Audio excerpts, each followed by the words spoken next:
Mesdames et messieurs, bonsoir et bienvenue. Ministre des Finances entre 1986 et 1987, il a osé dire non au président Moussa Traoré. L'homme a démissionné après ce qu'il avait été convenu d'appeler lors l'affaire Sabena, du nom de ce trafic illicite d'or dans lequel étaient impliquées des hautes personnalités. La démission à l'époque de Zou ou de Zoro avait suscité l'émoi chez les Maliens, lui qui était venu dans un contexte de rareté de ressources financières et qui était parvenu en moins de 6 mois de normaliser la situation avec des salaires qui avaient commencé à être régularisés.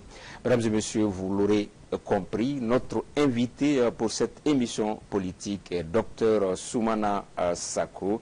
Dr Sacko qui est président de la CNAS Faso-Ere, la Convention nationale pour une Afrique solidaire. Quel est son engagement politique? Comment la CNAS se porte aujourd'hui?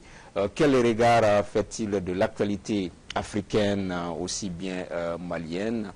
Comment aborder les élections générales de 2018, surtout la présidentielle? Autant de questions que nous allons aborder au cours de cette émission avec Dr Soumana Sacko. Docteur, bonsoir. Bonsoir. Merci de nous recevoir pour cette émission. Mais déjà, le temps de rappeler aux téléspectateurs, surtout non maliens, que Dr Sacko est titulaire d'une licence de l'École nationale d'administration du Mali, un master en planification de gestion de projets et d'un PhD en économie du développement avec mention H. La mention H, c'est la plus haute distinction académique décernée par l'Université de Pittsburgh, Pennsylvanie aux États-Unis.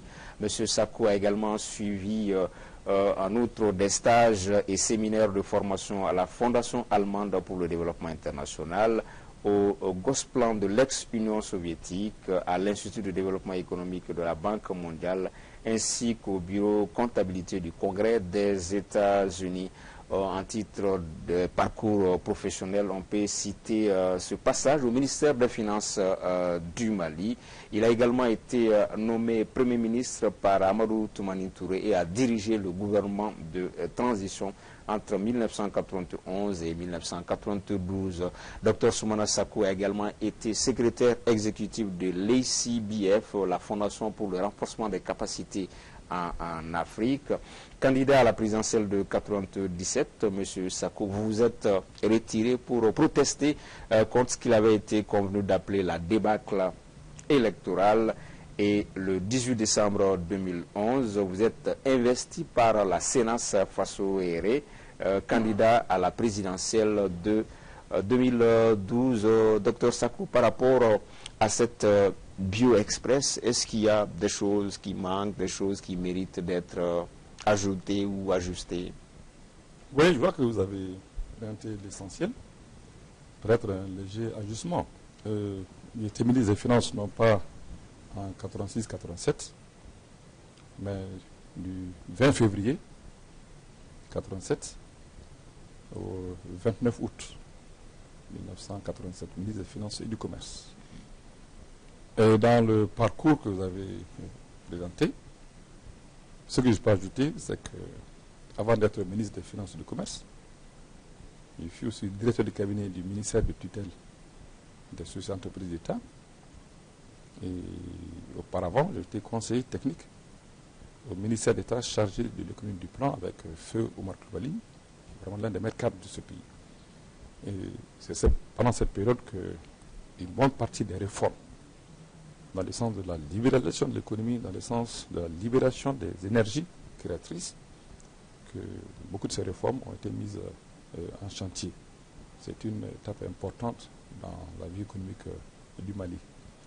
Alors, il y a le parcours en tant que leader étudiantin. C'est nous qui, avec d'autres camarades tels que Feu Dema Traoré, les Jaye Danyogo, les Ario Maïga, de l'ENSUP, les Moussa Maïga de l'école de médecine, avons créé en 1973 l'Union nationale des étudiants du Mali. Avec un seul E, et pour une raison bien donnée. Et c'était un contexte de régime policier dont le caractère fasciste n'avait rien à envier au régime fasciste de Pinochet au Chili. Donc nous avions estimé à l'époque que les lycéens, les élèves du fondamental n'avaient pas la culture politique nécessaire pour faire partie des instances dirigeantes. Donc on s'en était tenu aux étudiants des écoles supérieures. Mais chaque fois que nous organisions des manifestations, des meetings, des marches contre le régime, nous mobilisions les élèves des lycées et du fondamental.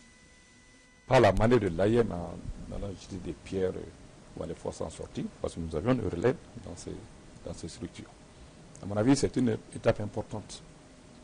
Parce que beaucoup de nos compatriotes, quand ils entendent parler des Zou, on dit bon, technocrate, très bien, j'en suis fier, mais politique aussi. Politique et journaliste aussi. Hein. Oui, c'est vrai. Vous avez aussi créé la GSM, l'Association des journalistes sportifs du Mali. Vous avez été bénévole à l'AMAP. Voilà, tout à fait. J'ai alimenté l'essor de la chronique sportive pendant des années. Bénévolement, comme vous l'avez bien dit. Et parce que nous avions été retenus. Vous vous souvenez que le Mali devait abriter les deuxièmes Jeux africains en juillet 1969. Mais quand il y a eu le coup d'État, les nouveaux maîtres du pays ont décidé de renoncer parce qu'ils avaient peur de la jeunesse malienne et de la jeunesse africaine. Et on nous avait formés sur l'État. Alors, mon premier article dans l'essor des portails sportifs, ça remonte à avril 68. Je me souviens très bien, j'étais au lycée Askia. C'était la finale de la Coupe du Mali de basketball. Avec des grands comme les Babou Traoré, les Guéliwa, les Kandessi, qui sont du stade malien, les Jamaïra, les Haïdra et autres. Il y avait un Togolais, Thomas Bruce. Je me souviens de ce nom, il était vraiment balèze et puis très fort. Donc nous avons monté une vingtaine, et bon alors, pour vous motiver, chacun va faire son article sur ce match. Et on va publier dans le meilleur article. D'accord. Donc nos encadreurs ont pensé que le mien était le meilleur. Et d'avril 68 jusqu'à septembre 73. Vous verrez dans l'essor tous les reportages, les matchs de basket, football, c'est sous ma ceinture, mais bénévolement. Docteur Asla aussi, on dit que le nom Super Biton National, c'est vous qui l'avez donné. Certains Maliens le savent et peut-être d'autres ne le savent pas. Et je crois que l'OTM, votre consoeur a une émission qui s'appelle Nyangara Folu, quelque chose comme ça, qui a eu à interviewer l'émission du Super Biton et qui l'ont confirmé. Effectivement, je me souviens, c'était au mois d'août 1972 au Salon du Sport. Je faisais, à l'époque, on appelait ça un impresario. Quand le Biton jouait, c'est moi qui prenais le micro pour présenter les musiciens, les morceaux qu'ils allaient jouer, la signification historique, politique de chaque. Ah, vous étiez maître de cérémonie aussi. Bon, MC. Vous savez un peu. Vous savez quand on est étudiant. Alors, bon. Et les gens cherchaient un nom pour cet orchestre-là. Puisque tous ces orchestres qui viennent à la Biennale, on les appelait orchestre régional de Ségasso, orchestre régional de Ségou, de Caille.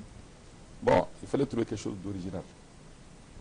Des gens avaient dit, bon, les sofas de Ségou, d'Amazon, au beau milieu des morceaux, c'est le morceau Sonrail du répertoire. Quelqu'un dans la salle du stade Omnisport, la salle Mondeo Keita, dit voilà, c'est ça le vrai orchestre national du Mali. Vous vous souvenez, il y avait les formations A, B, C. J'ai dit effectivement, voilà le vrai orchestre national du Mali. À partir d'aujourd'hui, et je l'ai dit sans consulter les ministères du Biton, comme ça. Cet orchestre va s'appeler Super Biton National de Ségou. Super parce qu'ils sont supérieurs à tous les autres. Ce qui n'est pas plus évidemment aux fans du Rai Band des ambassadeurs. Et Biton, d'origine historique, l'Empire Bambara, et national, parce que leur répertoire, c'est des morceaux de toutes les régions, de toutes les cultures du Mali. C'est le Biton national. Monsieur Sako, on va attaquer avec l'émission proprement dite, politique, le fond de votre engagement politique, le regard sur l'actualité. Mais déjà un mot sur le Zimbabwe où vous avez séjourné pendant 12 ans avec la mise à l'écart de Robert Mugabe. Vous avez séjourné à Harare pendant 12 ans. Quelle lecture avez-vous faite du départ de Robert Mugabe justement? Alors, il faut d'abord reconnaître Robert Mugabe, le camarade Bob, comme on l'appelle Zimbabwe, tous les mérites qu'il a acquis sur le terrain de la lutte pour l'indépendance, la lutte contre le régime colon minoritaire de Ian Smith, et toutes les actions positives qu'il a menées à partir de 1980, d'abord en tant que Premier ministre, et à partir de 1987 en tant que président de la République, pour le développement économique et social du Zimbabwe. Il a investi massivement et de façon efficace dans l'éducation. Le Zimbabwe, avant que la crise ne s'installe, dans les années 2000, avait le taux d'alphabétisation le plus élevé de l'Afrique. Il n'y avait que la Tunisie, grâce aux actions de Bourguiba, qui concurrençait un peu le Zimbabwe sur ce plan. L'éducation, depuis la maternelle jusqu'au supérieur, des universités de haut calibre qu'il a créées. Il a mis en œuvre un programme, surtout à partir des années 2000, ce qu'ils appelaient Black Empowerment, l'indigénisation, pour faire en sorte que les Noirs zimbabwéens puissent posséder la terre qui a fait la richesse des colons blancs. Les Noirs zimbabwéens puissent devenir actionnaires dans les grosses entreprises commerciales, industrielles, financières et autres. Donc c'est un grand homme, non seulement pour le Zimbabwe, non seulement pour l'Afrique, mais pour l'ensemble du tiers-monde. Mais est-ce que la façon... Malheureusement, oui. Vous savez, l'être humain, c'est qu'il est, hein, vous voyez. À 93 ans, et même quelques années auparavant, c'est sûr que c'était plus le même Mugabe, jeune, physiquement et intellectuellement alerte, et qui s'est laissé entraîner par l'ambition démesurée de sa deuxième épouse. D'accord. Et cette dame qui n'a pas participé à la lutte de libération, qui n'est même pas née au Zimbabwe, se voit tout d'un coup présidente du Zimbabwe, dans un contexte où, que ce soit l'armée zimbabwéenne, la police zimbabwéenne, les ZANU-PF, le parti, la majorité au pouvoir, toutes ces structures sont dominées et contrôlées par les combattants de la guerre de libération. Mais est-ce que la façon dont il est parti ne peut pas nous faire oublier ces hauts faits-là? Peut-être non, pas du tout. Il aurait fallu quitter la table. Pas du tout. Ouais. Voilà, c'est ça. On a dit il faut savoir quitter la table quand il est temps, c'est vrai. À mon avis, il aurait dû quitter depuis, disons, les années 2010, 2012.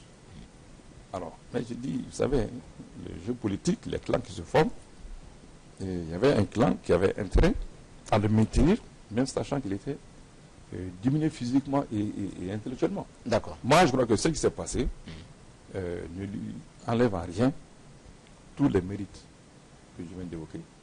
Il reste un grand révolutionnaire, un grand panafricaniste, un grand patriote. Et quelqu'un qui a contribué fortement au développement du Zimbabwe. La crise s'est installée à partir des années 2000 sous l'effet des sanctions des pays occidentaux. Souvent, on a tendance à l'oublier. D'accord. Changer un peu la donne. Et le fait qu'il soit laissé influencer, subjugué même par cette dame-là. Justement, la posture de l'armée est très très intéressante, hein, surtout pour les pays comme nous, en Afrique de l'Ouest, en Afrique francophone. On a vu l'armée a été plus ou moins élégante avec Robert Mugabe, une mise à l'écart en douce, ce qui tranche un peu avec les méthodes, les modes opératoires auxquels on assiste ici. L'armée, il faut dire, il faut rappeler que déjà en 2002, l'armée zimbabwéenne, face à Morgan Tsvangirai, qui avait le vent en poupe à l'époque, l'armée zimbabwéenne a clairement dit qu'elle ne va jamais se mettre au garde-à-vous devant quelqu'un qui n'a pas participé à la guerre de libération. Elle est restée logique et constante sur ça. Hein.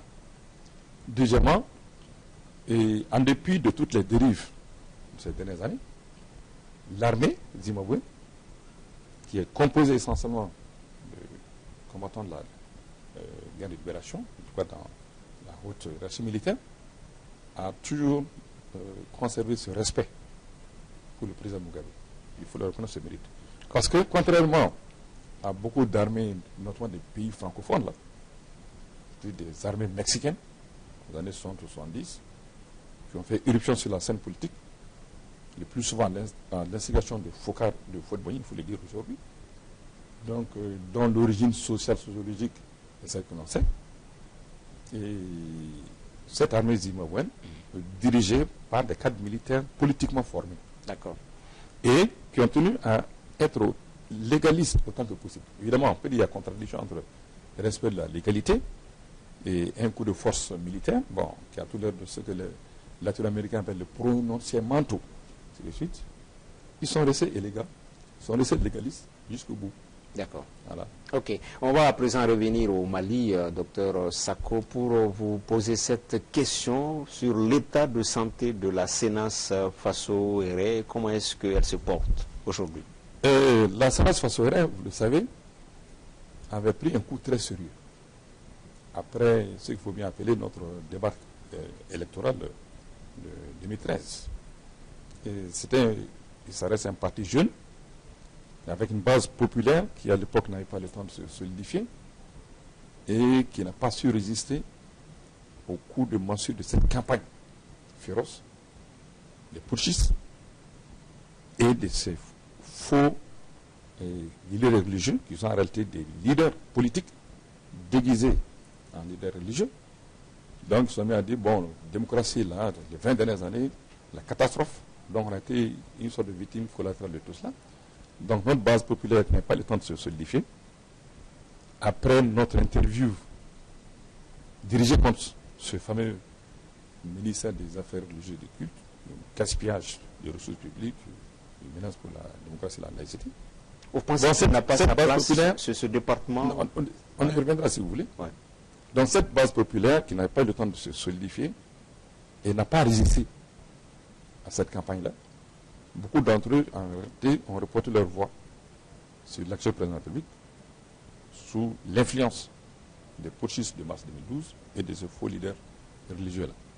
Alors, donc les premiers mois qui ont suivi, bon, il y avait franchement un flottement, une forte mobilisation, mais dans le cadre des préparatifs du congrès, le 10e congrès de décembre 2016, nous nous sommes ressaisis, la base est ressaisie, nous avons mis en place un nouveau bureau politique national, où il y a eu beaucoup de 109 du côté des jeunes, du côté des femmes, et aujourd'hui, je crois que nous sommes prêts, sur beaucoup de plans, pour affronter les joutes électorales à venir.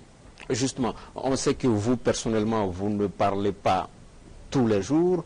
La CNAS Faso-Eré ne prend pas position quotidiennement. Chaque sortie, il y a une pertinence, une objectivité à chaque fois que vous prenez position, que ce soit vous, que ce soit le parti. Mais justement, docteur, cette pertinence tranche un peu avec le poids du parti. Quel est le problème? D'abord, une mise au point. On dit, bon, je ne parle pas beaucoup. Ceux qui me connaissent ça, puis je ne parle pas beaucoup. Ça ne date pas d'aujourd'hui. Quand je parle, c'est une stratégie. Bon, ce n'est pas nécessairement une stratégie, mais c'est un peu ma personnalité aussi. Il faut parler quand c'est le moment de parler. Si vous mettez à parler tous les jours, on dit, mais qu'est-ce qu'il raconte aujourd'hui encore? Alors, ce n'est pas pour mépriser qui que ce soit. Moi, je ne vais pas me comporter. J'ai été chef du gouvernement. J'ai occupé beaucoup de fonctions de haut niveau, à niveau national aussi bien qu'international. Je ne vais pas faire comme certains politiciens qui sont là en train de courir tous les jours, crier sur tous les toits. Mais dire que la CNAS Faso-Eré ne s'exprime pas, je peux vous dire que s'il y a un parti qui s'exprime, les plus sont à travers des communiqués et des conférences de presse, c'est bien la CNAS Faso-Eré. Il n'y a pas eu une seule grande question d'intérêt national et international sur laquelle la CNAS ne soit pas prononcée. Et quand nous nous prononçons, nous essayons de prendre la hauteur, souvent de prendre des positions dont nous savons qu'elles sont contraires à nos intérêts en tant que parti politique, contraires aux intérêts immédiats. Mais ça va dans l'intérêt du peuple malien. Vous le savez peut-être, mais c'est bon de le rappeler à certains de vos téléspectateurs, et là, au peuple malien. Le premier parti politique qui a attiré l'attention publiquement du peuple malien, l'opinion nationale et internationale, sur les dérives du régime issues des élections générales de 2013, c'est bien la CNAS Faso-Eré. Nous avons organisé cette conférence de presse avec nos amis alliés de l'ADPS, c'est le 4 avril 2014. Dénoncer les dérives, les premiers. 2 semaines après, le parrainat de notre collègue, camarade de lutte, c'est bien travaillé. Ils ont repris à peu près le même thème. Ils ont les mêmes thèmes, pas nécessairement dans les mêmes thèmes. Alors, ça a beaucoup plus de go parce qu'ils ont leur journal. Il faut savoir aussi que nous faisons l'objet, en tant que parti politique, de beaucoup de censure. Censure qui ne dit pas son nom. Censuré par qui, docteur? Les médias publics, hein, des médias privés, parce que vous savez, hein, la liberté de la presse, c'est l'un des grands acquis de la Révolution de 91. Certes, des gens vont dire, bon, même avant 1991, hein, il y avait des journaux privés, c'est vrai, qui ont joué un rôle très important dans la Révolution. Mais la libération de la parole, la libération des ondes, les radios privées, les télé privées, c'est quand même la Révolution de 91. Un observateur étranger qui viendrait au Mali, en allant dans les kiosques, en voyant sur les étals tant de journaux quotidiens, hebdomadaires, mensuels, en écoutant la radio privée, voyant s'il y a un domaine où le Mali est numéro 1 en Afrique aujourd'hui, c'est le domaine des radios privées. Ça, c'est incontestable. Mais en réalité, nous savons que derrière cette presse privée, il y a de gros intérêts politiques et économiques. Vous pouvez dire tel journal-là, derrière c'est tel gros poisson politique ou financier ou commercial qui est derrière, avec une ligne éditoriale bien précise. Et certains de ces journaux, certaines de ces radios ont cette ligne éditoriale de ne pas faire la place à la CNH Fassoret et à nos prises de position. Bon, c'est leur droit. Mais nous disons que nous allons continuer quand même à nous exprimer avec les canaux disponibles. La sénace Fassoret fait peur. Hein, on est un peu des observateurs au Mali. On entend ça et là. Il y a beaucoup qui souhaiteraient venir, mais qui ont peur. Parce que souvent, on a l'impression que Dr Sako a du mal à entrer dans l'habit de l'homme politique. Que vous êtes resté trop véridique, trop intègre. En fait, plutôt qu'un homme politique, certains disent que vous êtes un syndicaliste, docteur. Moi, je pensais que dans nos cultures, suivant nos valeurs traditionnelles, suivant l'exemple légué par les pères fondateurs de la nation et nos ancêtres, être véridique, dire tout haut ce que l'on pense, devrait être une qualité qui devrait attirer beaucoup plus les Maliens que de jouer un rôle de repoussoir. Bon, évidemment, c'est le contexte qui fait ça. Et la politique malienne est marquée fortement par l'argent. L'argent, quelle qu'en soit l'origine. D'ailleurs, certains disent que, bon, l'argent en politique au Mali, plus c'est ça, mieux ça vaut. Ce n'est pas notre conception des choses. Et ce que nous constatons, les échos qui nous parviennent en tout cas, chaque fois que le pays traverse des moments difficiles, les gens disent, ah ben vraiment, il faut Zoul. On aurait dû voter pour. Mais que les gens disent, ah attention, si Zoul vient là, moi ce que je fais là, est-ce que je peux bien le faire? Dès qu'ils ramènent dans leur propre cas, les gens se disent, bon, si vous êtes dans un milieu d'hyène, bon, je préfère ne pas trop parler d'hyène parce que l'hyène c'est notre totem. Si vous faites la brebis ou la chèvre, ils vont bouffer. Alors, puis c'est la norme de détourner l'argent public, de magouiller.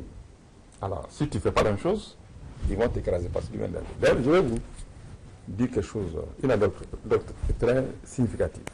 Je ne vais pas vous dire les noms, mais ces deux personnes-là sont aujourd'hui dans les sphères dirigeantes du Mali. C'était en avril 2013. Donc, à quelques mois des élections générales, notamment la présidentielle, de 2013. Une de ces personnalités,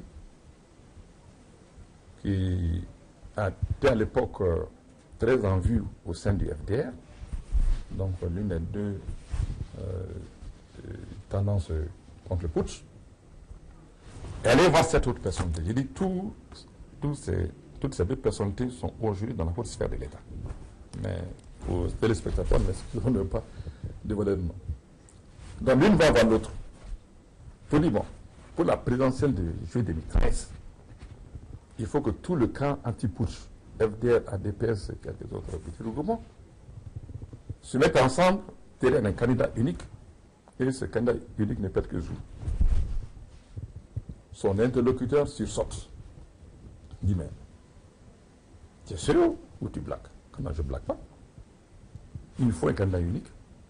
Et quel que soit le critère qu'on puisse retenir, Zou est le meilleur candidat unique qu'on puisse avoir. Notre réponse, ah non, non, ça c'est pas possible. Pourquoi? Parce que le problème de Zou, c'est qu'il prend la lutte contre la corruption trop au sérieux. Oh, il faut laisser les Maliens bouffer un peu.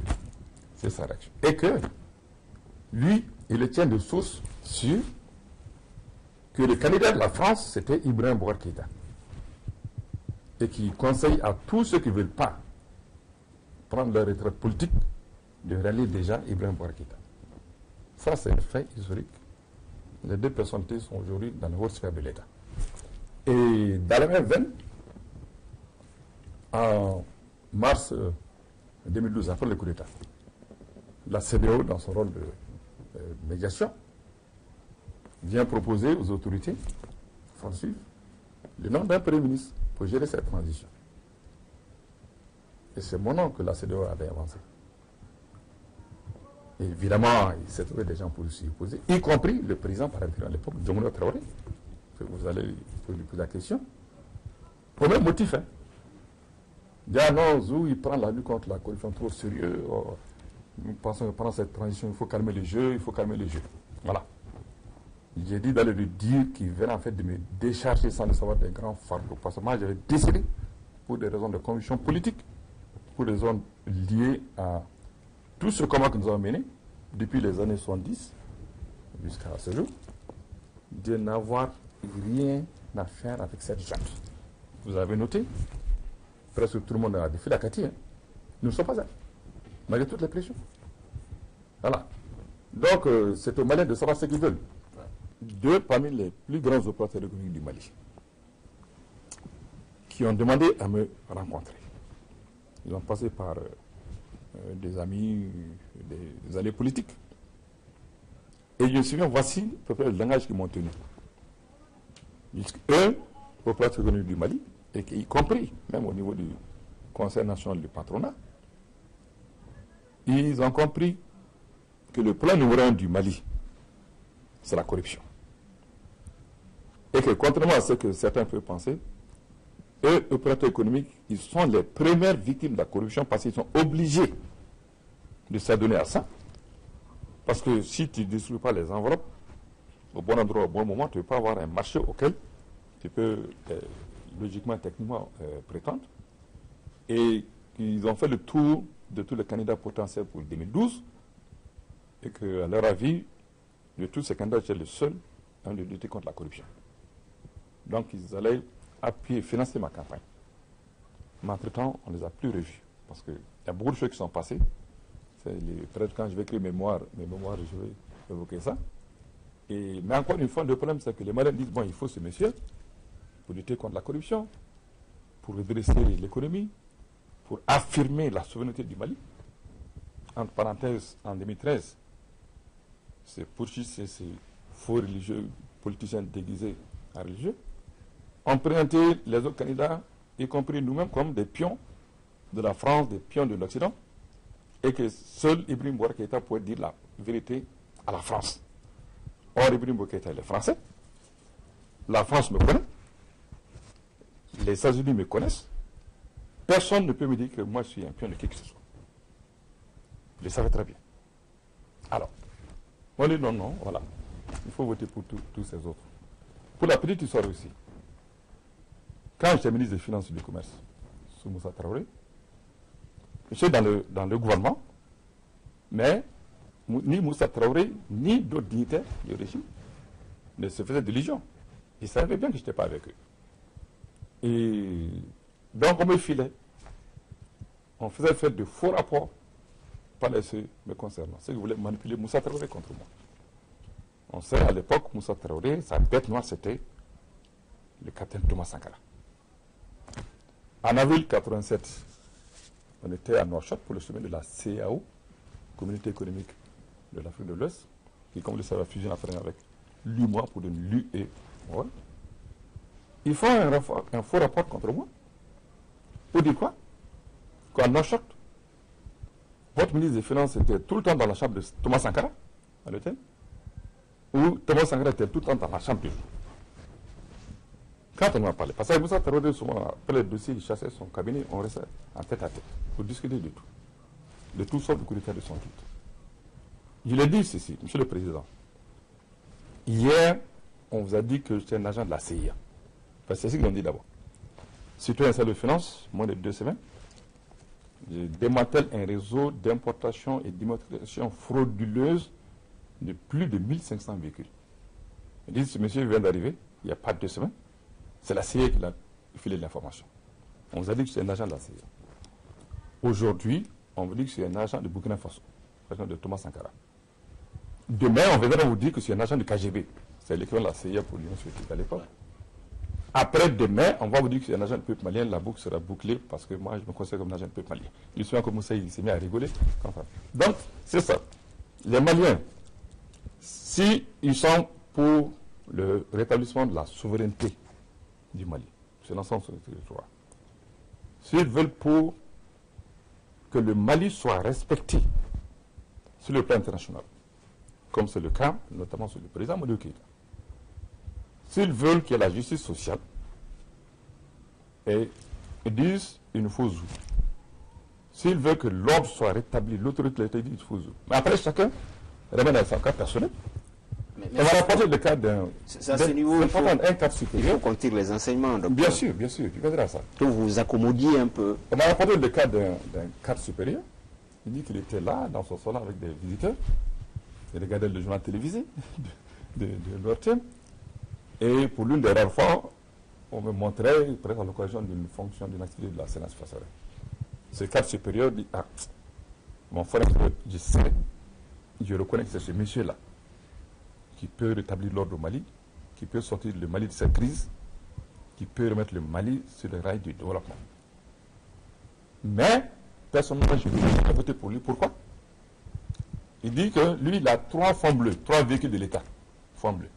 C'est lui qui l'utilise à des fins personnelles, pour sa famille. Que quand il va venir, il va me retirer au moins 2 véhicules là. Et lui, il ne veut pas accepter ça. Bon, maintenant, entre les leçons, il y a certains qui disent, bon, ça dit que, comme que vous avez un peu les angles, voilà, vous accommodiez un peu, rigide. Moi, j'ai dit aux gens, je ne peux pas, à cet égard-là, changer mes valeurs.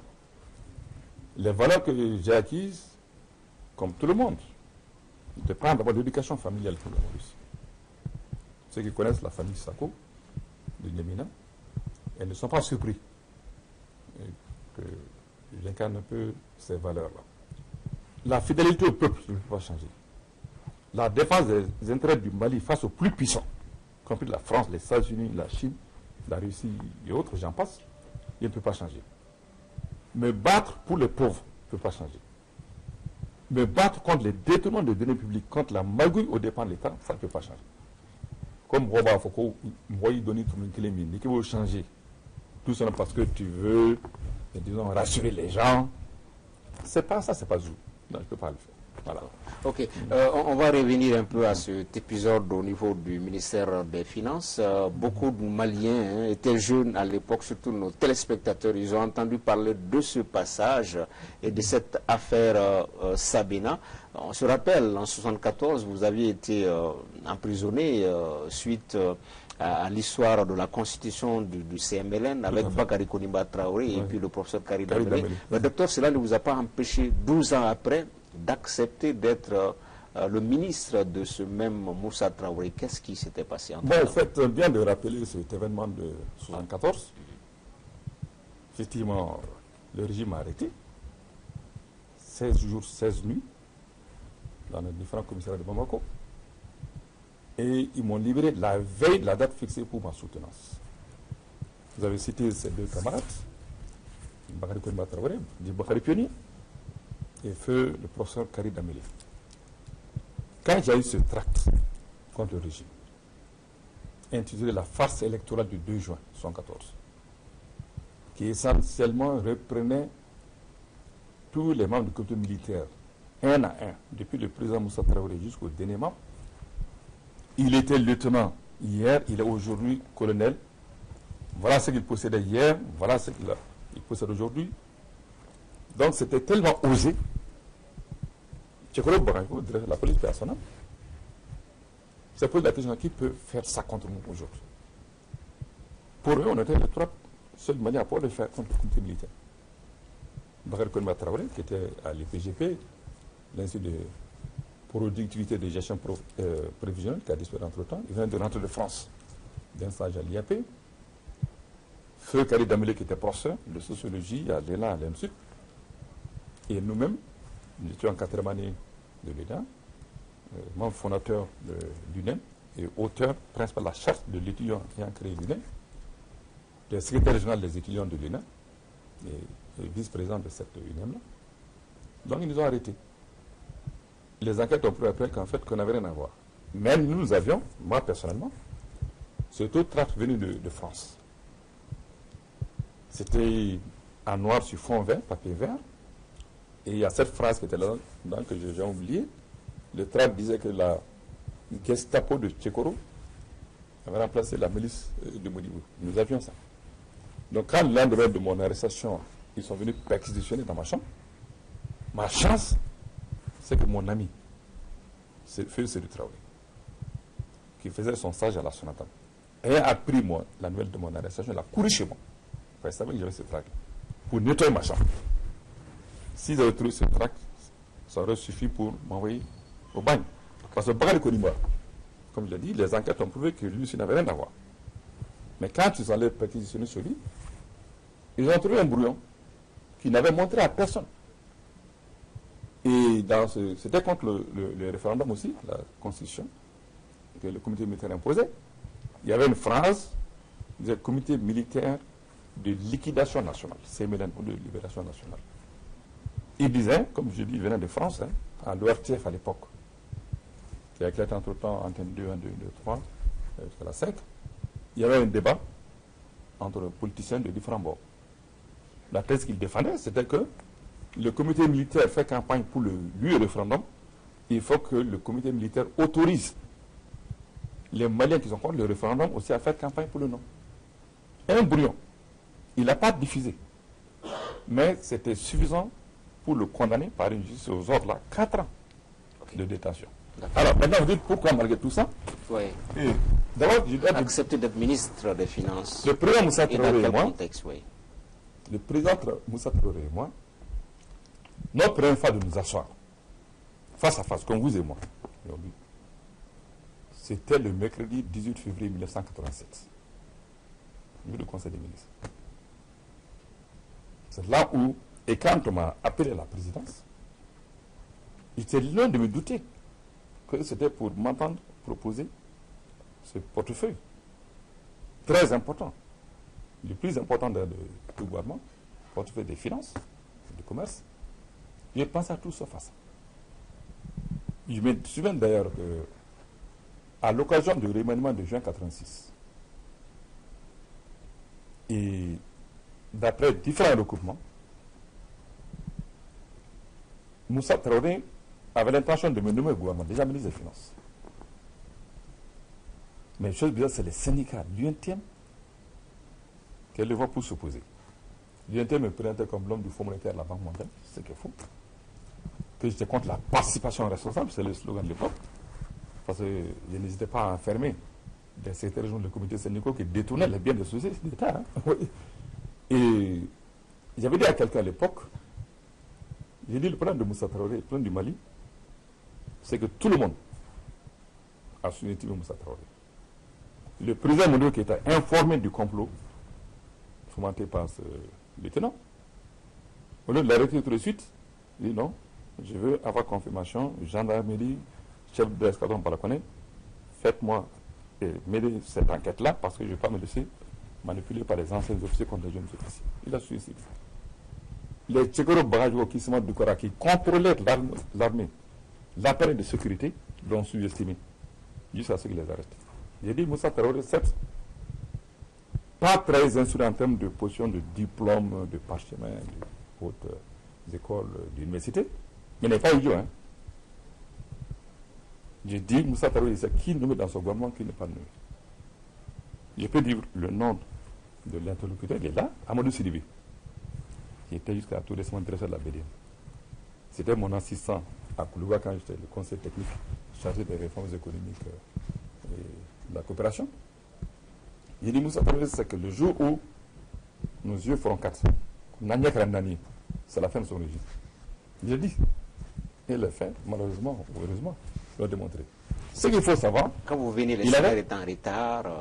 En retard depuis des années. Oui. Depuis des années. Ils avaient tout tenté. Ils avaient tout tenté. Je me souviens, après la deuxième guerre contre le Burkina Faso, bon, le régime avait mis en place une commission présidée par le secrétaire politique du Diallo, chargée de faire le diagnostic de la situation et de proposer des pistes de sortie de crise. Et le travail de cette commission a débouché sur ce qu'ils vont appeler la charte d'orientation nationale et de conduite de la vie publique. Je n'étais pas membre. Je n'étais même pas membre de l'UDPM. Moussa Traoré le savait. La sécurité d'État dirigée par Tchekoura Dumia ne l'a pas caché. Mais Omar Koulibaly, qui était entre-temps passé du ministère d'État chargé de l'économie du plan au ministère d'État chargé de la tutelle, il a souhaité entreprise d'État, près de 60 ans à l'époque, m'avait nommé directeur de cabinet. Et j'assure le secrétaire de la sous-commission que lui présidait, qui était chargé donc du diagnostic de la situation économique, financière et sociale. Alors à ce moment, à l'époque, il y avait les Haïdera, les TP, anciens de la BDM, Agamani, ministre du plan, et beaucoup d'autres sommités de l'économie du gouvernement à l'époque. Après, on dit, bon, M. Sako, bon, si vous voulez, vous pouvez participer au débat, hein, même si ce n'est pas membre. Donc j'ai pris la parole pour présenter un diagnostic de la situation et montrer comment la politique monétaire restrictive, la BCEAO, et une politique monétaire qui était vraiment archaïque, qui, au lieu de réguler le crédit, les liquidités de l'économie par la modulation des taux d'intérêt, taux directeurs de la Banque centrale, fixait arbitrairement ce qu'on appelle les plafonds de crédit à l'économie, qui étaient dépassés avant même le 1er janvier. Donc, j'ai pris la parole, j'ai expliqué que c'est cela, plus la corruption évidemment du régime, qui expliquait la rarification des liquidités dans l'économie, les retards de salaire, les difficultés des grosses entreprises, comme la CNDT, l'Office du Niger et tout, et sans compter le secteur privé. Les pays de ce jour-là, presque tous ont crié à sur le baudet. Il n'y a que Angouiba, ministre de l'Agriculture, qui dit pourtant le jeune homme, ce qu'il dit. Que lui, en tant que ministre de l'Agriculture, c'est ce qu'il ressent. Nous sommes secrétaires. Alors, quand un peu de temps après, on le ministre des Finances, il dit, ben, jeune homme, vous vous souvenez? Il dit, oui, vous l'avez dit, mais on ne vous a pas écouté. Je vais ajouter aussi que... Et comment est-ce que vous avez assaini? J'arrive. Bon, là, ça, si vous voulez qu'on entre dans ce détail-là, ouais, il nous faudrait 5 heures de temps. Puis après, on va contextualiser en 2017. Votre question me semble très utile parce que beaucoup de Maliens se disent, mais ce monsieur était opposant. Après, il se retrouve dans le gouvernement de Moussa Traoré, à un poste stratégique ministre des Finances et du Commerce. C'est important que je passe quelques minutes à donner le background de tout ça. Mais vous savez, il y a toujours un petit côté mystique des choses. Comme je l'ai dit, quand il m'a appelé à la présidence, je viens de me douter que c'était pour ça. Parce que je venais de conclure ce jour-là les négociations avec les Chinois pour ce qu'on appelait les accords de cogestion d'unités telles que la France populaire du Mali, la Comatex et Tamali, j'en passe. Moussa Traoré pro-chinois, son directeur du cabinet Ngolo Traoré pro-chinois. Je pensais qu'il m'appelait pour entendre de vive voix, de façon directe, mon compte rendu des négociations avec les Chinois. Je suis allé à la présidence ce jour-là avec mon calepin dans lequel je prenais des notes. Alors, et il a commencé à faire son petit laïus sur la situation. Il me dit, parce qu'il est conscient de la corruption du régime, la dépravation des mœurs, la perte des repères de la jeunesse, en particulier, je peux parler en général. Il m'a dit une phrase que j'ai oubliée. Il dit que le Mali a besoin d'un sursaut national. Et j'ai besoin de vos services. J'ai posé 3 conditions. J'ai dit, comme c'était en tête à tête, il n'y avait que Dieu seul comme témoin. Moi, je ne dirais pas quelles sont ces 3 conditions, sauf Moussa, s'il décide de les Mali. Il les a acceptées.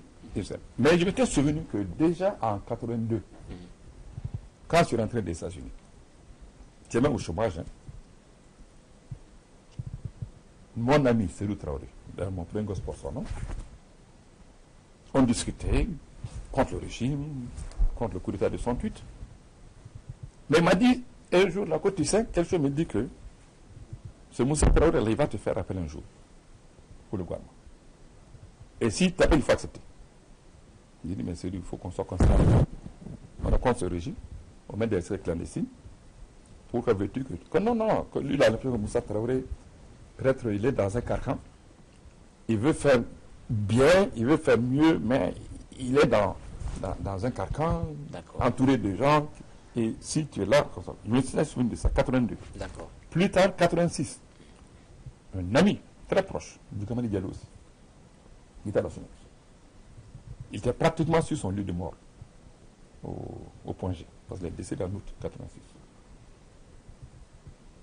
Il me raconte, disons, on se rencontre, il me dit, Zou, quelque chose me dit que Moussa va te faire appel. Tu es contre Moussa, tu es contre le régime. Pour être ministre, il faut accepter. Il dit, mais du Kamani, comme on a dit assez, il faut que je sois conséquent. Alors, quand il m'a fait cette offre, ces deux amis, qui faisaient partie de mes 3 meilleurs amis, à ce jour, m'avaient tous dit la même chose. Ils m'étaient dit, peut-être par fidélité à leur mémoire, me souvenir de ça, je n'ai pas le choix, il faut accepter. Et donc après, je n'ai demandé l'avis de personne pour accepter. C'est comme pour démissionner, je n'ai pris l'avis de personne. Ok, rapidement pour synthétiser, on me signale qu'on est en train de filer. Vous avez régularisé la situation, les salaires étaient normalisés, mais après vous avez quitté par rapport à l'affaire Sabena, l'affaire d'or. Rapidement, est-ce qu'on peut rappeler cet épisode avant de venir au contexte actuel 2017, le Mali présentement? Le concept, c'est devenu presque une légende. Quand j'entends des gens parler de l'affaire Sabena, je me dis, mais est-ce que c'est le même ministre des Finances? Est-ce que c'est la même affaire Sabena? Ça veut dire chacun y ajoute. Ouais. Son petit grain de sel, ça fait du tout. Même hier soir, vers 1h du matin, on déposait quelqu'un dans le coffre de Calaban, il me donnait d'autres facettes. Et naturellement, ma démission à l'époque, c'est extraordinaire. Pour eux, c'est un crime de lèse-majesté. Certains barons de régime avaient décidé déjà de creuser ma tombe au nord là-bas parce que c'était un affront pour eux qu'il fallait laver dans le sang. C'est lui qui avaient dit à Moussa Traoré que c'était un coup d'État qu'ils voulaient faire. Et ils sont mis à dire non, d'ailleurs, il y a eu quoi un trafic d'or. Que c'est même pas de l'or du Mali, c'est l'or qui venait de Guinée, que le camion qui transporte l'or a fait un accident, les blessés sont penchés. Après, non, c'est l'or du Mali, mais ce n'est pas ça. Ils ont essayé de nier la réalité. Je vous dis, c'était réel. Cette ligne Bamako-Bruxelles, exploitée par la Sabena, qui a été inaugurée en janvier 1985, était destinée presque exclusivement au transport de ce or illicitement exporté, des Boeing 737 qui n'avaient ordinairement pas plus de 30 ou 35 passagers. Donc entre janvier 1985 et le 15 août 1987, le jour où on a démantelé le réseau, j'ai décidé de mettre en place les mesures que nous avions mises en place, qui ont débouché le 22 août à l'arraisonnement sur mes instructions de cet avion de la Sabena. C'est 11 tonnes et demi d'or qui ont été frauduleusement exploitées. Mais toutes les tests sont là. Dans la nuit, déjà, on a fait le point. Alors, on dit non, il n'y a pas d'exploitation. Il n'y avait rien, il n'y avait pas. La Sabena, à travers son représentant ici, M. Rudy Leroy, n'a pas contesté. D'accord. N'a pas contesté. Okay. Le gouvernement belge n'a pas contesté. D'accord. Voilà. Okay. Et c'était seulement l'une des nombreuses actions de lutte contre la corruption que nous avons menées. Il y a beaucoup d'autres actions. D'accord. Nous avons menées. Ok, on a fait ce rappel historique pour après contextualiser avec la situation actuelle. Ça c'était il y a 30 ans, mais aujourd'hui, Dr Sako, le Mali est à un tournant. La corruption a atteint des proportions peut-être jamais égalées. Que faire? Comment éradiquer le flux? Vous avez raison de pointer du doigt cette corruption généralisée et, pour ainsi dire, institutionnalisée. C'est devenu presque la norme. Et la magouille, la délinquance financière, et les petites affaires. On me dit maintenant, on appelle ça le business. Vous voyez, on veut trouver un nom digne pour couvrir des pratiques indignes. On dit que Zou est contre le business, Zou est contre ces petites affaires. Et cette corruption, je ne dis pas que ça n'existait pas sous le régime de Modibo Keïta, mais à l'époque, ce n'était pas généralisé et ce n'était pas la norme. J'avais connaissance d'un seul cas d'un ministre du temps du président Modibo Keïta qui avait détourné une partie des crédits de son département, saisi du rapport de l'inspection. Le président Modibo Keïta leur a donné 24 heures pour rembourser ou le mettre en prison. L'intéressé s'est arrangé pour rembourser et quelques semaines après, le président l'a sorti du gouvernement. Même s'il l'a mis après dans un petit poste parce qu'il avait des liens avec certains des pères fondateurs du RDA, même panafricain, de l'Union des RDA. C'était donc l'exception. Mais je me souviens, dès le 19 novembre 1971, Moussa Traoré, président du comité militaire, chef d'État, dans son discours de circonstance pour le 3e anniversaire du coup d'État, a prononcé cette phrase-là, que j'ai bien retenue. Citation. Il est paradoxal de constater qu'au moment où l'État s'appauvrit, les agents de l'État s'enrichissent. Mais c'est un aveu de ce que la corruption avait gangréné l'État, n'est-ce pas? Et il avait de temps en temps des velléités de lutte contre cette corruption. On dirait qu'il y avait quelque chose qui le bloquait, qui l'empêchait de le faire. Bon. Entre-temps, surtout à partir de 1994, parce que déjà, non, c'est la démocratie qui a fait. Non, la corruption existait sous Moussa, la preuve. En plus du paiement régulier des salaires, et c'est des actions de lutte contre la corruption, y compris au niveau des hauts dignitaires de l'État du parti, et qui a fait aussi ma réputation au niveau du petit peuple. Et c'est à partir de 1994. Mais comment c'est avec la développement? Non, c'est important. Okay. D'accord. Vous savez, les bailleurs de fonds, y compris de la Banque mondiale, y compris de la France, à l'époque, ça fait plus de 20 ans qu'ils mettaient la pression pour arracher la dévaluation du franc CFA. Alors, le président Faure-Gbagni, paix à son âme, s'était opposé beaucoup plus pour des raisons sentimentales qu'économiques, parce que la Côte d'Ivoire, pays exportateur, même si c'est de matières premières, était l'un des pays qui pourrait être bénéficiaire d'une dévaluation du franc CFA. Mais ils s'étaient opposés. Et ils ont donc profité de son décès, fin 1993, pour convoquer les chefs d'État africains à Dakar, sous couvert d'un sommet des chefs d'État de l'Afrique, pour imposer la dévaluation. Alors, il a fallu démontrer que ça pouvait réussir et que ça devait réussir, mais il ne pouvait pas distribuer de l'argent, arroser tous ces États membres de l'UMOA. Ils ont choisi le Mali, parce qu'il y avait le président Alpha Konaré, qui au moins dans ses discours tenait les propos qui leur plaisaient sur la démocratie, l'état de droit, les droits des hommes, la bonne gouvernance. Ils ont décidé, donc, comme on le dit, de mettre le paquet sur le Mali. Mais il n'a pas pris le soin de vérifier que l'État malien disposait des institutions capables d'assurer une gestion transparente de cet influx massif de ressources. Ajouter à cela l'effet mécanique de la dévaluation au cordon douanier qui faisait que, en monnaie locale, en monnaie CFA, donc ces recettes douanières se doublaient mécaniquement. D'accord. Donc l'État malien se retrouve avec l'argent. C'est à cette période que ils ont commencé à changer les lois. Jusque sous la transition, le seuil de passation des marchés publics, des appels d'offres, là, c'était 10 millions. C'est-à-dire, à 10 millions, tu étais obligé de faire un appel d'offres. 10 millions ou moins, disons moins de 10 millions, tu pouvais faire un marché de gré à gré. Ils ont relevé ceci à 250 millions. Donc, 250 millions, n'importe quel ministre, n'importe quel directeur général pouvait s'asseoir avec quelqu'un, si un papier, 250 millions. On a même vu des cas, des marchés fictifs, appels d'offres fictifs, bordereaux de réception, de livraison fictifs, l'argent sort, rien n'est livré. Mais comment c'est dit avec tout ce arsenal, avec cet armada de vérificateur général? C'est venu après. Ouais. Bon. Et à l'époque, moi, j'étais très sceptique quant à la création d'une institution vérificateur général. Le ministre Koniba Sidibé peut le confirmer. Sur notre transition, on l'a nommé ministre chargé du contrôle de l'État, en remplacement de Ousmane Youssouf Maïga, qui est devenu plus tard Premier ministre. Il est allé en visite au Canada, et les Canadiens ont ce bureau de vérificateur général. Et il est venu me proposer la création du bureau de vérificateur général.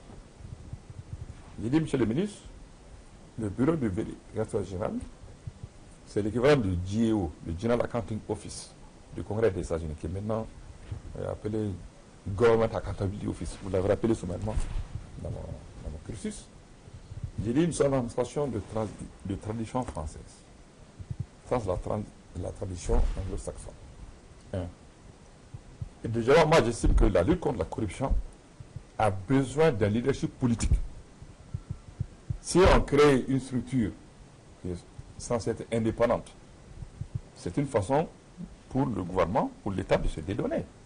Donc, on va dire aux Maliens, bon, on a créé cette structure-là qui est chargée de lutte contre la corruption, donc ne me demandez pas, moi, en tant que président, en tant que ministre, pourquoi je ne lutte pas contre la corruption. Ce n'est pas mon chose. Nous allons plutôt renforcer les capacités du contrôle dans l'État. On a rejeté. Alors, et donc pour vous dire que la corruption généralisée, institutionnalisée, selon mon analyse, ça date de 1994, à la suite de la dévaluation, et le régime qui est en place aussi a favorisé ça. Okay. Bon, et cette corruption qui a gangréné l'État, qui a gangréné jusqu'à l'armée, nous savons que dans les conditions normales, l'armée, c'est l'épine dorsale, c'est la fibre morale de l'État du pays. Dès que la corruption s'insère dans ce secteur, le pays est foutu. Et c'est ce que j'ai dit à tout le monde, y compris à beaucoup de diplomates étrangers qui me demandent comment est-ce que le Mali est tombé comme ça. J'ai dit d'abord le Mali est tombé comme ça parce que les djihadistes, c'est vous qui avez créé les djihadistes. Et deuxièmement, j'ai dit, contrairement à ce qu'on dit, la crise libyenne a certes joué un rôle, mais en termes d'analyse factorielle, la crise libyenne explique seulement 10% de la crise, des raisons de la crise. Parce que c'est la crise libyenne qui expliquait la crise malienne, essentiellement. On ne comprendrait pas alors que des pays comme le Niger, le Tchad, l'Algérie, la Tunisie, qui font frontière avec la Libye, contrairement au Mali, nous, on ne fait pas frontière avec la Libye. Pourquoi ces pays ne sont pas tombés? C'est que ATMI, Al-Qaïda et les djihadistes avaient trouvé un terrain fertile au Mali. La corruption qui avait été inscrite dans l'armée et l'influence des intégristes qui s'est révélé au grand jour à la faveur de la reculade du gouvernement malien sur le code des familles, et la famille des personnes. Donc c'est cette corruption-là. Il faut qu'on lutte contre la corruption. Certes, nous sommes suffisamment réalistes. D'ailleurs, en termes d'analyse économique, on dit que le niveau optimum de la corruption ne peut jamais être zéro. Parce qu'il faut mettre en balance les ressources que tu investis pour lutter contre la corruption et les résultats que tu peux en tirer. Mais il faut qu'il y ait cette volonté politique au plus haut niveau de lutter contre la corruption. Si on ne lutte pas contre cette corruption, l'armée c'est fini, l'État malien c'est fini, l'espoir de la jeunesse c'est fini, les opérateurs économiques c'est fini, et nous prions Dieu que cela n'arrive pas, le pays c'est fini. C'est le mal numéro 1 du Mali. On va revenir sur l'accord pour la paix et la réconciliation. Votre parti a été la première formation à critiquer cet accord-là. Aujourd'hui, est-ce qu'on peut dire que les faits vous ont donné raison? Nous ne sommes pas contentés de critiquer.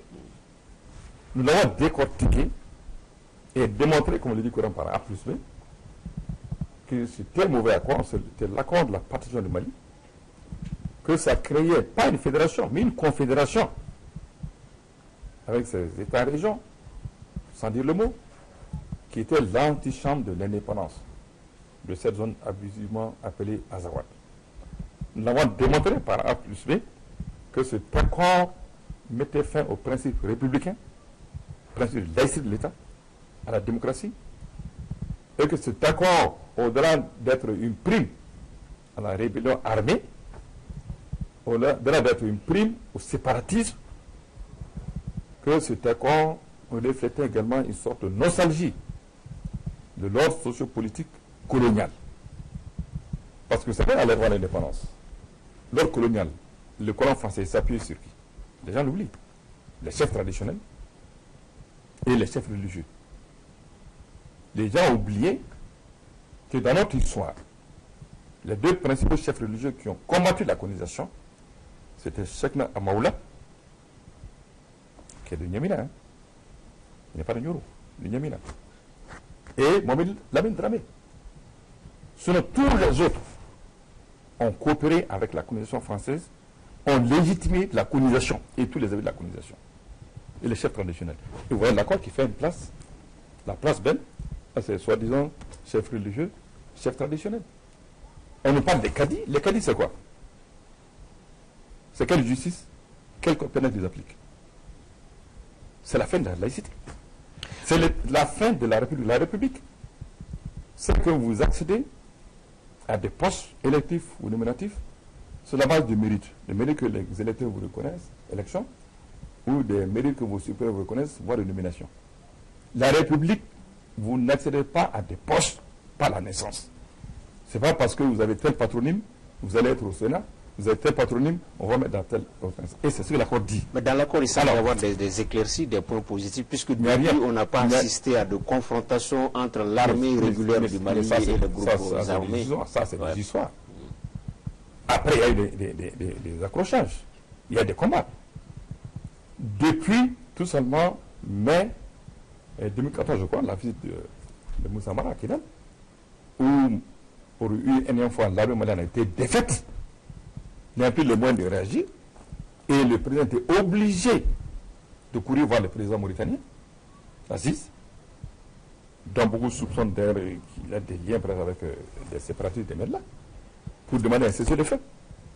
C'est un cessez-le-feu qui tient, non pas parce que l'accord, c'était pas la simple l'accord. Parce que l'armée malienne, même aujourd'hui, même avec ce tapage médiatique là sur des avions qu'on aurait acquis, des avions qui... Ah, c'était un tapage? Mais c'est un tapage médiatique. Alors, donc cet accord est basé d'abord sur une analyse erronée et c'est la partition du Mali, sans dire le mot. Okay. Donc nous n'avons pas seulement critiqué, nous l'avons dénoncé, nous l'avons condamné. Et nous avons dit que si, avec la volonté du peuple, avec la volonté de Dieu, parce que nous sommes tous musulmans, croyants, si demain nous arrivons au pouvoir, l'une de nos premières décisions serait de décider de l'accord. Je me souviens, je l'ai dit au cours de plusieurs rencontres publiques. Quelqu'un, un militant cadre d'un dirigeant d'un parti issu du mouvement démocratique, me dit non, mais quand même, bon, Zou, d'accord, tout le monde sait que tu as connu cet accord-là. Maintenant, comme ça a été adopté, bon, un républicain, tu es obligé de t'aligner. Il dit, c'est précisément en tant que républicain, je vais le déchirer. Si nous arrivons au pouvoir, par la voie des urnes, nous ne sommes pas des politistes, nous allons le déchirer. Et pour dire cet accord a été adopté, ça a été adopté par qui? Vous avez vu une délibération de l'Assemblée adoptant cet accord? Personne. Ça a été adopté par des voies anticonstitutionnelles. C'est contre le Mali, c'est pour la partition, c'est pour satisfaire ces pions de la France que la France a préparé depuis la fin des années 50, voyant venir l'indépendance avec la création de l'ESRS. C'est pour satisfaire les appétits de ces. Il ne répond à personne. D'accord. Par rapport à votre positionnement politique, c'est vrai, vous êtes critique à l'égard de la mouvance présidentielle de la majorité. On ne vous voit pas non plus avec l'opposition. Finalement, où se trouve la CNAS face au RS? C'est vrai que récemment, vous êtes un peu actif au niveau de la plateforme Ante à Banan. Sinon... Pas seulement un peu actif. Oui, très actif d'ailleurs. Sans fausse modestie. Ouais. Et nous l'avons dit, nous le répétons, aucun individu, aucun parti politique, aucune association, aucun artiste engagé, aucune personne indépendante, parce que c'est cette catégorie de la toute forme de la plateforme, ne peut s'arroger le mérite exclusif de la création de la plateforme ou de la victoire de la plateforme. Mais, historiquement, si on devait faire le cheminement qui aboutit à la création de la plateforme et à la victoire de la plateforme, je peux vous dire que non seulement la CNAS fait partie des membres fondateurs de cette plateforme-là, mais que le 8 juin 2017, quand nous sommes réunis pour la première fois, la pyramide du souvenir, pour lancer ce processus-là, nous étions 40. Pas plus de 40. Et sur les 40 présents, la moitié au moins étaient des cadres de la CNAS ou de partis alliés de la CNAS regroupés au sein de la DPS. Les faits sont là.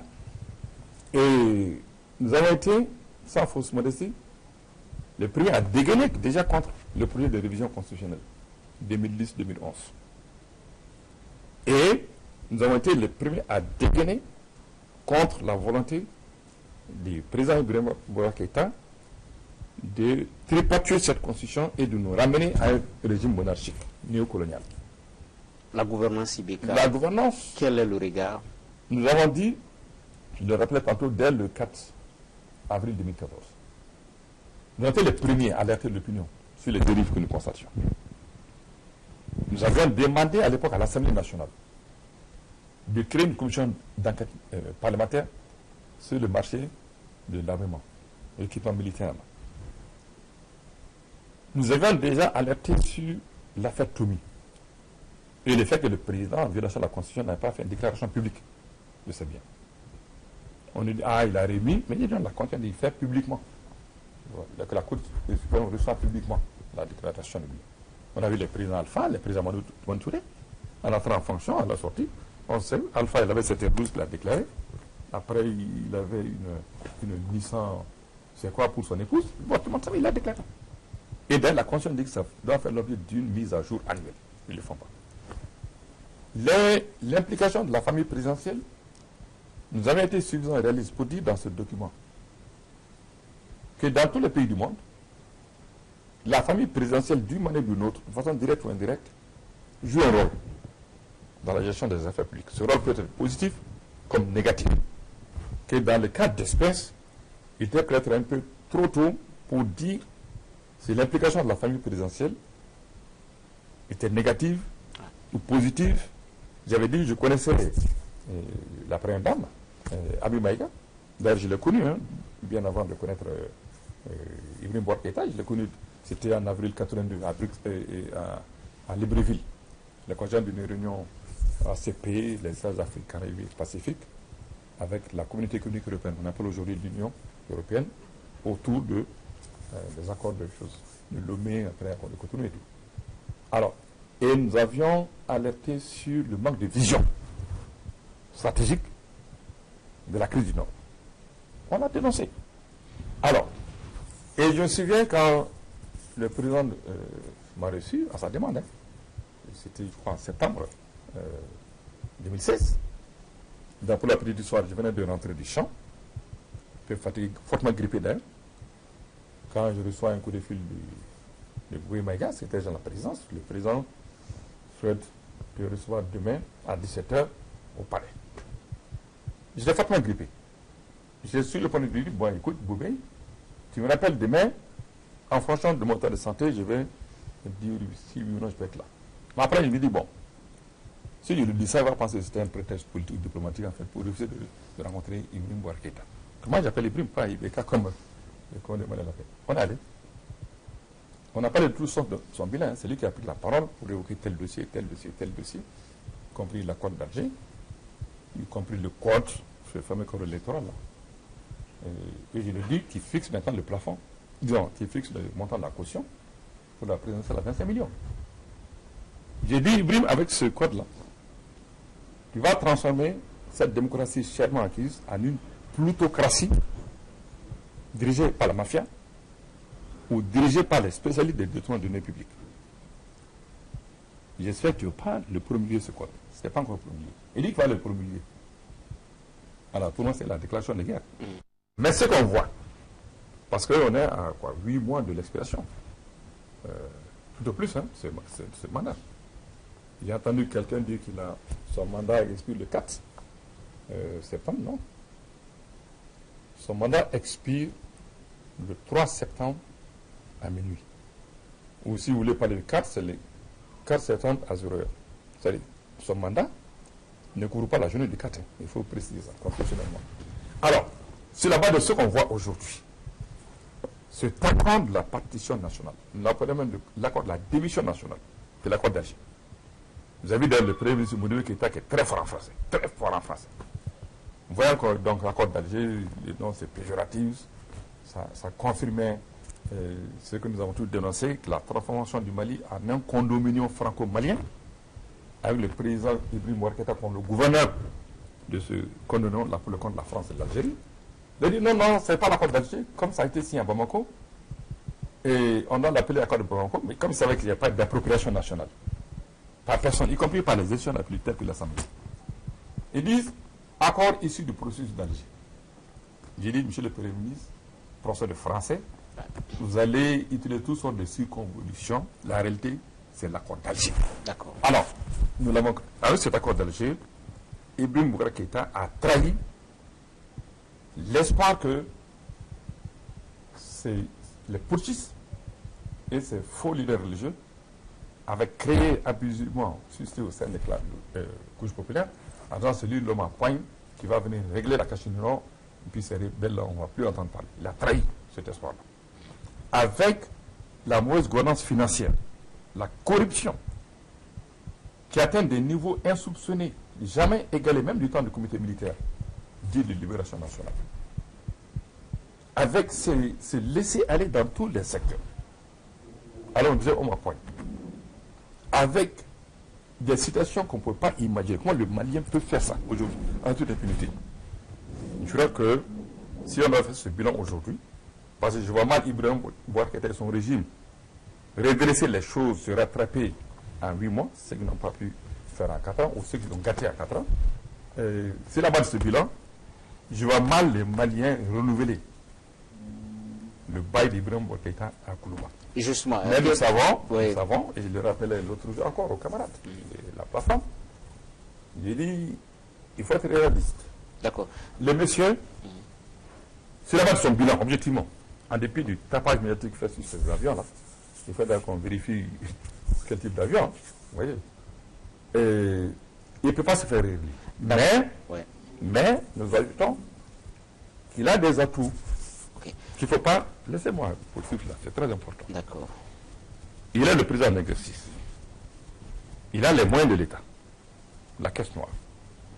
Qui n'est pas destinée à ça, mais comme ce n'est pas... assurer des contrôles réguliers des finances publiques, il peut en faire ce qu'il veut, y compris se tailler ou élargir sa clientèle politique, sa base électorale.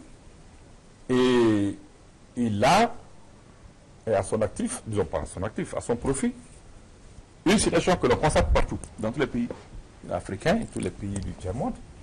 Les populations rurales ont tendance à adopter un comportement qu'on appelle comportement légitimiste. Elles ont tendance à s'aligner sur le pouvoir en place. Surtout que dans le contexte du Mali, la religion aidant, surtout l'islam aidant, nous sommes tous convaincus que c'est Dieu qui donne le pouvoir. Donc si Dieu, vous, Tangara, vous met à Koulouba, vous êtes à Koulouba parce que c'est Dieu qui vous a mis là-bas, démocratie ou non. Donc, combattre le Tangara, même critiquer Tangara, c'est comme si on se rebelle contre Dieu. Je dis tout ça qui joue à sa faveur. Donc, pour nous assurer qu'il ne va pas profiter de tout cela en dépit d'un mandat, disons, d'un bilan qui a 8 mois de l'expiration de son mandat. Et tout sauf brillant, tout sauf positif. Et il faudrait que nous retrouvions l'unité d'action des forces républicaines, démocratiques, progressistes et patriotiques, qui sont capables de ramener le Mali dans la voie des valeurs du 27 septembre 1960 et du 26 mars 1991. C'est, à mon avis, la seule condition, disons la condition la plus sûre de l'empêcher d'user de ce que je viens de mentionner pour renouveler son bail. Et parce que si cela devait arriver, c'est la catastrophe pour le pays. Je l'ai dit. Hein. Justement. Voilà. Par rapport à l'enjeu donc de cette présidentielle de 2018, il y a certains qui s'inscrivent déjà dans une logique de tout sauf Ibeka. On a vu le général Moussa Sinko Koulibaly, qui était directeur de l'école de maintien de la paix. On a vu l'interview de Moussa Mara. On a vu aussi la sortie de Dr Omar Mariko. Tous s'inscrivent dans cette logique-là. Est-ce que vous l'abordez comment, vous, l'enjeu de la présidentielle de 2018? Mais, M. Tangara, vous-même, ce que vous venez de nommer là, je vais faire la publicité pour eux, y compris ces anciens PDG de la CMDT. Mais ils sont tous membres du Sérail, là. C'est la première fois qu'on voit dans l'histoire du Mali, même dans l'histoire de la plupart des pays francophones en tout cas, des responsables de haut niveau d'un régime qui sortent du navire, se retournent contre ce président et se présentent en candidat contre lui. C'est très significatif. C'est-à-dire seulement que le bateau coule, ou est en train de couler, et il faut sortir du navire. C'est symptomatique. Et nous ne faisons pas une focalisation sur une question de personne. Disons qu'en 2018, il faut que le pouvoir revienne au peuple malien. Parce qu'aujourd'hui, le pouvoir n'est pas entre les mains du peuple malien. Le pouvoir est entre les mains d'un groupe inféodé à la France, d'un groupe inféodé et à ses faux leaders religieux, d'un groupe qui est fortement redevable au putsch et au putschistes de mars 2012, d'être au pouvoir aujourd'hui, et qui est en train de conduire le pays à travers cet accord international d'Alger, à travers, disons, l'officialisation pratiquement de la corruption, à travers des conditions où l'insécurité gagne tout le pays. Tout le pays. Et ce régime est en train de conduire le pays vers la catastrophe. Et il nous faut mettre tout en œuvre. Mais nous ne sommes pas la voie démocratique. Nous ne sommes pas des putschistes. Et nous sommes prêts, comme l'on fait en 2012, à combattre toute velléité putschiste venant de quelque milieu que ce soit pour la préservation de la démocratie. Mais c'est dans l'intérêt du peuple malien qui est ce changement en 2018, qui ne se traduise pas seulement par un changement d'homme, qu'au lieu d'un président qui s'appelle Ibrahim Keïta, on a un président qui s'appelle X ou Y, mais que nous mettions en place un système qui nous permette finalement de retrouver la voie de 1760, la voie de l'unité nationale, la souveraineté nationale, y compris sur nos ressources, la voie de la justice sociale, la voie de l'unité africaine, de la dignité de l'être africain. Ce n'est pas par hasard que notre parti, Convention nationale pour une Afrique solidaire, et les valeurs du 27 septembre et du 26 mars 1991, oui. Encore une fois, la justice sociale, la liberté d'expression, liberté de presse, la transparence dans la gestion des affaires et des ressources publiques, et finalement la création de conditions où toutes les couches du Mali, couches urbaines, couches rurales, périurbaines, les hommes, les femmes, les jeunes, y compris nos frères et sœurs de la diaspora, que tous se disent, nous avons avec ce nouveau système des chances égales pour prospérer individuellement, collectivement, pour faire monter ce pays-là et pour mettre le Mali sur la voie de la dignité, de la grandeur, de la prospérité partagée, telle que imaginée et mise en œuvre, malheureusement pendant 8 brèves années, par les pères fondateurs du Mali, auxquels je me dois, comme à chaque occasion, de rendre un hommage appuyé. Le président Modibo Keïta et ses compagnons, le président Mamadou Sanedra, le président Jean-Marie Koné, l'Idrissa Diarra, et nous avons la chance d'avoir avec nous tonton Seydou Badja. Voilà des gens qui ont tracé la voie pour l'avenir, non seulement du Mali, mais de l'Afrique. D'accord. On a 5 minutes pour conclure. On ne peut pas ne pas vous faire réagir par rapport à cette collision, Dr Sako, entre le politique et le religieux. Qui vient vers qui? Est-ce que c'est le politique qui va dans le champ religieux ou est-ce que c'est le religieux qui descend dans l'arène politique? C'est la dialectique. On a vu récemment 150 hectares attribués à un leader religieux. Bon, c'est l'histoire de réaction. Oui. Et pour moi, ce n'est pas l'étendue. 150 hectares, c'est vraiment extraordinaire. Mais c'est le principe. Voilà, ça reflète un peu la personnalité et les valeurs réelles de M. Ibrahim Keïta, qui par ce geste se comporte comme s'il était le roi, comme s'il était le monarque. En tant que président de la République, il n'a aucun droit. Mais il vient de la Constitution, il n'a pas cette prérogative-là. Il ne peut pas se lever, bon, j'ai décidé de vous donner 150 hectares, et puis à titre foncier, c'est ce quoi? Une violation de la Constitution de toute la loi du Mali. Mais ça reflète la personnalité. Le monsieur, il se voit, bon, je suis le monarque. Non, monsieur, vous n'êtes pas monarque. Vous êtes dans la République. En République, il y a une distinction nette entre les biens privés, les biens personnels du roi, de la reine, ou du prince, de la princesse, et les biens de l'État. Les trésors publics maliens ne lui appartiennent pas. le foncier malien ne lui appartient pas. Vous voyez? Donc c'est totalement illégal. Mais pour revenir à votre question, pour moi c'est voir dans les deux sens, c'est dialectique. Hein. Nous avons ces politiciens déguisés en religieux et ces faux politiciens qui cherchent à accéder au pouvoir, non pas pour résoudre les problèmes du Mali, mais à des fins personnelles, souvent d'ailleurs vraiment condamnables, hein, et tout. Une collusion pour mettre en place un régime qui leur profite, mais qui fait aujourd'hui le mal au peuple malien, qui pousse des milliers de jeunes maliens à aller aujourd'hui se faire enrôler dans les rangs des djihadistes ou à vouloir se jeter dans la Méditerranée, se faire transformer en esclaves qu'on vend comme du temps de la traite des Noirs, avec la complicité active, malheureusement, des pays occidentaux, surtout de l'Union européenne. Alors, nous avons été les premiers à dénoncer cette collusion. Ça nous a valu ce que ça nous a valu, mais beaucoup, parce que nous n'avons pas un institut de sondage qui permette de mesurer plus ou moins exactement, avec les marges d'erreur propres à ce genre de techniques.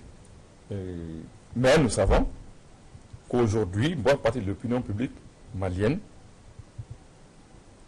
dit, ah, attention, Zou l'avait dit, il avait raison. Alors moi, c'est ce que je dis aux Maliens. Très souvent, quand nous parlons, quand nous dénonçons, on a dit, ah ben Zou, là, vraiment, il est trop extrémiste, il est trop radicaliste. Et après, ah, pourtant, Zou avait raison. Hein. J'ai dit, maintenant, les Maliens, au lieu de conjuguer tout parce que Zou avait raison, il faut commencer à conjuguer au présent. Zou a raison. Et les milliers de Zou, les millions de Zou, et alors qu'on se mette avec eux pour changer les choses au Mali. Alors, nous l'avons dit, quand il y a ce mélange-là entre religion politique et politique, cette collusion entre leaders religieux et dirigeants politiques, ce n'est pas ni pour la politique, ni pour la religion.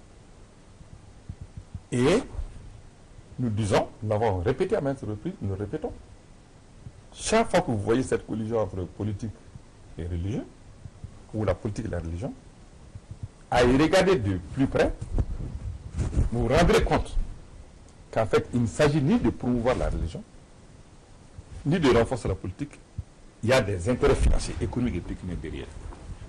Donc, je le dis, je le répète, quand vous voyez la politique se mêler de religion, vous regardez de plus près, vous verrez que ce n'est ni une question de religion, ni une question de politique, c'est une question d'intérêt. Bon, souvent, quand on les écoute, ils disent, mais comment? Vu ses amis l'ont dit, laïcité. Laïcité, que c'est être CAF. Ils l'ont dit, que CAF réel. J'ai dit, ah bon? Vous prenez toute la constitution du Mali, depuis l'Afrique solandaise, la constitution de 58, jusqu'à la constitution de janvier 92. Toutes ces constitutions disent laïcité de l'État. Un, tous ceux qui ont eu à diriger l'État malien, depuis l'Afrique solandaise, le gouvernement en tout cas, commencé par Jamadou Koné, qui était président avant Modibo, les gens ont tendance à l'oublier. Modibo Keïta, Moussa Traoré, et Amadou Toumane-Touré, 1 et 2, Alpha Oumar Konaré, et Djomouda Traoré, Ibrahim Bouara Keïta, tous musulmans. Tous. Pourquoi ils ont tous dit laïcité? Là, sur le café. Et ce qui s'est passé, comme on le dit, quand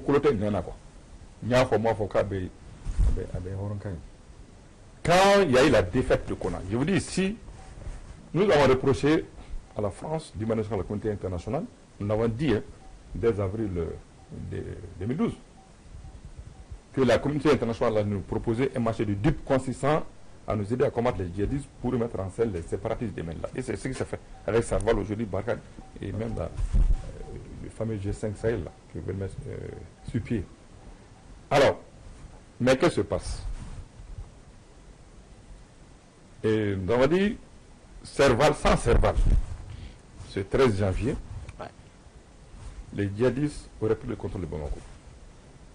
Parce que de Sévaré à Bamako, c'est 600 km. Et bitumé. Ces gens, dans leur pick-up équipés de missiles, ils roulent à 100 à l'heure, 150 à l'heure. Donc, au bout de 5 heures, ils étaient à Bamako. Leur avait prié le vendredi à Sévaré, le vendredi suivant, ils avaient décidé de venir prier à la grande mosquée de Bamako.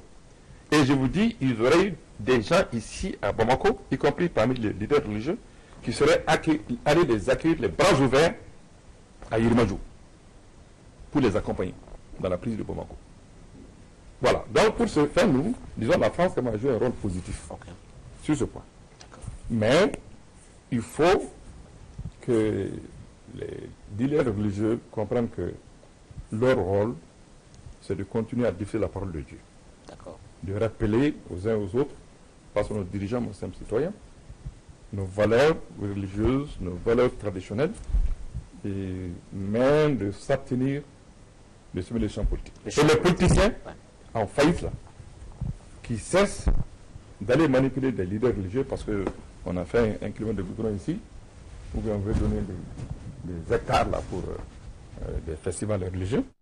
Mais c'est au peuple malien également de décider. D'accord. On peut être très religieux, pratiquant, comme nous sommes, et séparer les deux sphères. Il y a deux types de guerres qui sont parmi les plus dangereuses au monde. Ce n'est pas la guerre entre États, mais des guerres religieuses ou des guerres ethniques. Parce qu'en termes de religion, nous qui sommes musulmans, nous croyons, nous sommes convaincus que la parole de Dieu, c'est le Coran, immuable. Ceux de nos frères et sœurs qui sont catholiques, protestants, méthodistes, baptistes, parce qu'il y a plusieurs variétés là-bas aussi, qui se disent que la Bible, l'Évangile, le Testament, c'est ça la parole de Dieu. Les Juifs, il y a des Juifs au Mali, dans le Nord, qui disent la Torah, c'est ça la voix de Dieu. Mais qu'on laisse chacun pratiquer sa religion, sans interférence de l'État. Mais si on dit non, il faut être musulman pour être président, il faut être chrétien pour être président, il faut être juif pour être président. Mais c'est l'invitation au désordre et à la catastrophe. Ok, docteur, vous aviez dit à l'instant, il faudrait que les Maliens arrêtent de dire Zou avait raison, qu'on le dise au présent, peut-être au futur. Lors de la présidentielle de 2018, docteur Soumana Sako, candidat à la présidentielle de 2018 déjà. Si les Maliens le veulent,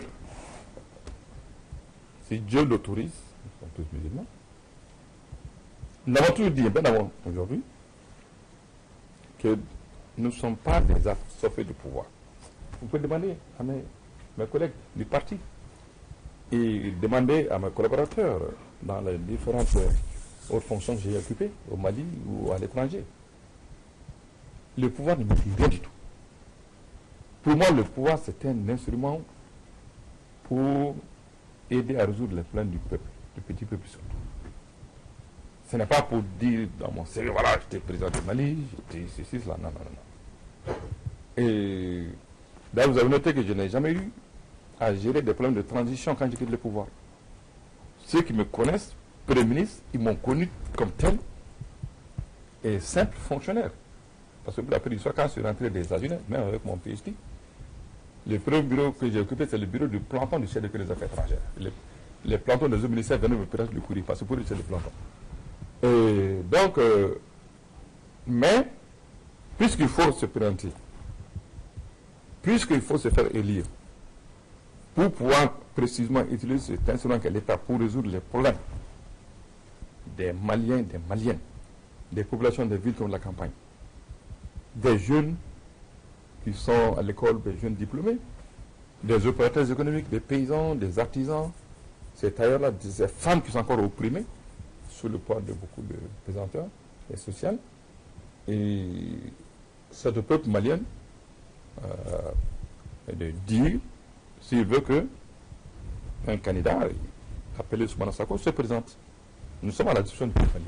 Et je le dis en toute sincérité. Voilà. D'accord. Ainsi prend fin ce numéro de l'invité politique. Nous recevions pour vous Dr Soumana Sako, président de Sénas Faso Héré.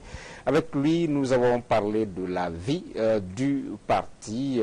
Nous avons également fait un tour dans le passé, son passage au ministère des Finances et également son regard par rapport à l'actualité du pays, la gouvernance Ibrahim Boubacar Keïta et également les enjeux de la présidentielle de 2018. Merci de l'avoir suivi. Dimanche prochain, nous allons donner la parole à un autre homme politique qui se prépare également pour cette présidentielle. Ce sera sa première sortie, sa première interview. Cet homme politique a décidé de l'accorder à Africable Télévision. Ce sera dimanche prochain sur la chaîne du continent. D'ici là, je vous souhaite de passer